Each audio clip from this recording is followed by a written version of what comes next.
ایک تیسرا اور الہاد ہے اللہ کے ناموں میں، اس کی میں 2 مثالیں آپ کو دوں گا۔ اللہ کے ناموں میں اس کی شان غفاری بھی ہے، شان ستاری بھی ہے، وہ رؤوف بھی ہے، لیکن اس کی شان شدید العقاب بھی ہے، منتقم بھی ہے، وہ شدید انتقام ہے۔ اب اگر آپ نے اس میں سے ایک پلڑے کو زیادہ جھکا دیا، دوسرے پلڑے کو ہلکا کر دیا، تو آپ کا تصور کج ہو جائے گا اللہ کے بارے میں، اور اس کجی کا ظہور آپ کے عمل میں ہوگا۔ یہی ہے کہ جو سورہ انفطار کا مرکزی مضمون تھا، یا ایھا الانسان ما غرک بربک الکریم، کس شے نے تجھے دھوکہ دیا اپنے رب کریم کے بارے میں؟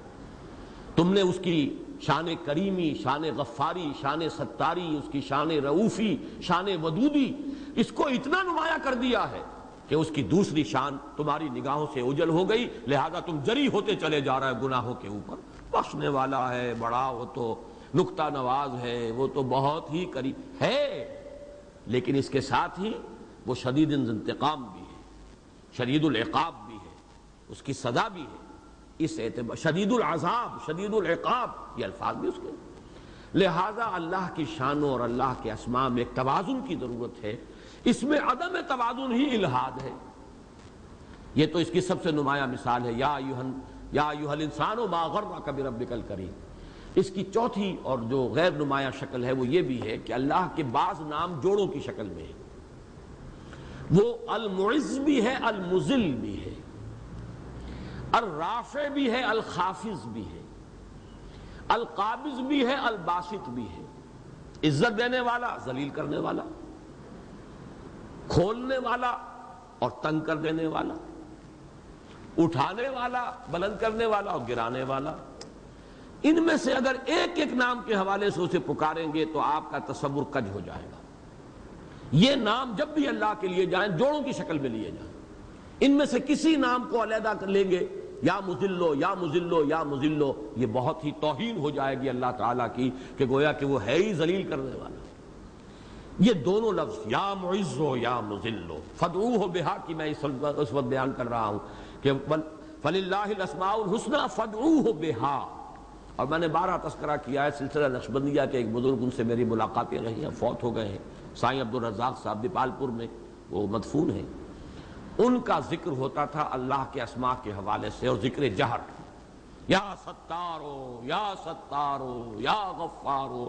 اس کی حلاوت میں آج تک محسوس کر رہا ہوں، اس لیے اگرچہ کہ کم سے کم 30 برس ہو چکے ہیں ان سے ان ملاقاتوں کو جو کئی مرتبہ ہوئی، لیکن ایک خاص کیف، ایک خاص رنگ میں نے اس ذکر جہری کے اندر، خاص طور پہ جب جو آواز ان کی نکلتی تھی میں تو سوچا کرتا تھا نہ معلوم کہاں سے نکل رہی ہے یہ آواز۔ عام گفتگو میں نہایت سافٹ سپوکن، بہت دھیمی آواز، لیکن جب وہ یہ ذکر کرتے تھے اللہ کے اسماء کے حوالے سے تو نہ معلوم کہاں سے وہ آواز نکلتی، لیکن یہ کہ یہ اس پر گویا کہ عمل تھا۔ فادعوہ بہا، پکارو اللہ کو۔ ہمارے ہاں زیادہ نمایاں ہو گیا اس میں ذات، اللہ اللہ اللہ، اور پھر اس میں یہ کہ ہو، یہ چیزیں جو ہیں میں کوئی نفی نہیں کر رہا، نہ توہین کر رہا ہوں، جو یہ کرتے ہیں یہ ان کا اپنا ایک جو ہے ذکر کے، اذکار کے، اشغال کے ان کے اپنے طریقے ہیں، لیکن میرے نزدیک قرآن مجید کی جو نص ہے اس کے اعتبار سے اللہ کا ذکر فادعوہ بہا، اس کو پکارا جائے اللہ کے ناموں کے ذریعے سے، یا ستارو یا غفارو یا قہارو یا خافضو یا رافعو، یہ جو الفاظ ہیں ان کو پکارا جائے اللہ کو اس کے اسماء کے ذریعے سے، فادعوہ بہا، لیکن یہ کہ اس میں الحاد نہ کیا جائے، اس میں کجی تلاش نہ کی جائے۔ کجی کریں گے اللہ کے ناموں میں، آپ کا تصور جو ہے، آپ کی جو معرفت ہے اللہ کی، اس میں ٹیڑھ پیدا ہو جائے گی۔ جب آپ کی اس معرفت کے اندر ٹیڑھ پیدا ہو گئی تو آپ کے رویے میں اس کا ٹیڑھ ظاہر ہو جائے گا، تو نقصان تو سارا اپنا ہی ہے۔ وَذَرُوا الَّذِينَ يُلْحِدُونَ فِي أَسْمَائِهِ، تو ذرا چھوڑ دو اور دفع کرو اور اعراض کرو ان لوگوں سے جو اللہ کے ناموں میں الحاد کرتے ہیں۔ سَيُجْزَوْنَ مَا كَانُوا يَعْمَلُونَ، انہیں سزا دی جائے گی، بدلہ دیا جائے گا ان کے اعمال کا۔